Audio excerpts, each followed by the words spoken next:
I offer no resistance to trouble. Therefore, it does not stay with me. These are the words of Sri Nisargadatta Maharaj.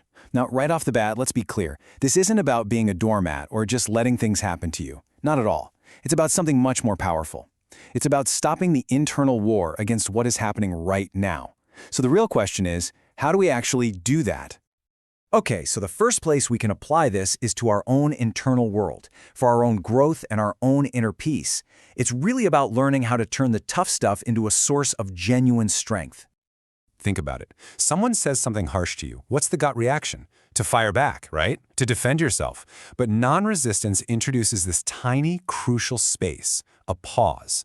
In that pause, you don't have to pretend you're not angry or hurt. You actually let yourself feel it, you acknowledge it, and then you decide how to respond. That little gap, that's where all your power is. Or, here's one we all know, you're stuck in traffic. The mind just goes crazy, doesn't it? This is ridiculous, I shouldn't be here, I'm going to be late. You're literally fighting with reality. And it is exhausting. The moment you shift, even just a little, to, okay, I'm in traffic, this is the situation right now, you stop pouring all your energy down the drain. And suddenly, that energy is available for what you need to do next. So here's how it works in practice. Let's say you're stewing over some argument. Step 1 is just to notice it. There's my mind, replaying that conversation again. Then, step 2, instead of getting lost in the story, drop into your body. Where do you physically feel that anger? In your chest? Your stomach? Just feel the raw sensation of it, without calling it good or bad. And when you do that, you stop feeding the story with more thoughts. You just allow the feeling to move through you, and eventually it passes. All right, now let's take this same idea and apply it to the outside world. Because, when you stop wasting all that energy fighting these internal battles, you've got so much more fuel in the tank for taking action. This makes non-resistance a surprisingly effective tool for hitting your goals, whether it's in your career, with your finances, or in your relationships.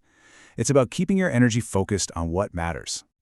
Have you ever had to make a really uncomfortable phone call or have a tough conversation? That feeling of dread, that resistance to the discomfort, that's procrastination. We burn so much energy just avoiding the feeling. But what if you just accepted it? Okay, this feels uncomfortable, and I'm going to make the call anyway. The second you do that, all the drama just dissolves. You're left with simple, clear action.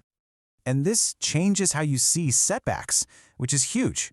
Let's say a client says no to your proposal. The mind that's full of resistance immediately takes it personally. It becomes a story about your failure. But without that resistance, the rejection is just information. It's data.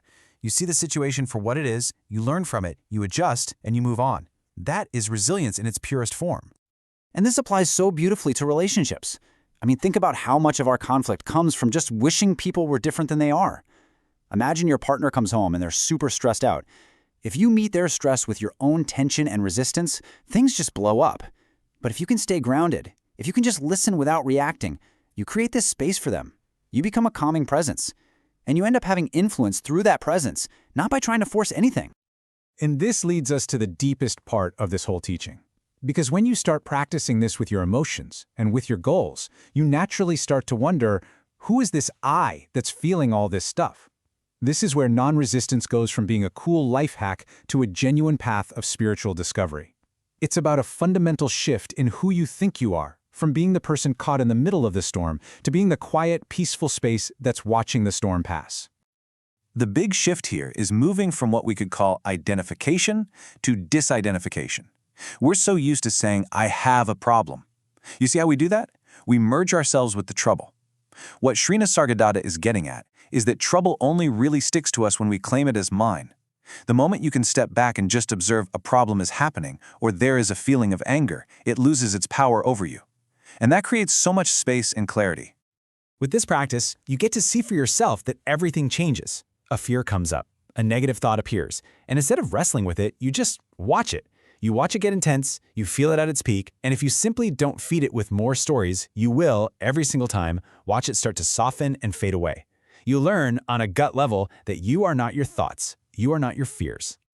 What you're connecting with in those moments is what he would call pure awareness. It's that silent, unchanging part of you that's just watching all the activity. The thoughts, the feelings, the sounds come and go. It's the quiet background of your mind. And non-resistance is the path back to that quiet space. So this all brings us to probably the most powerful question you can ever ask yourself when you're in the thick of it. Who is it that's observing this trouble? Who is aware of the anger? Who notices the fear? Just shifting your attention to that silent observer, even for a split second, can change everything.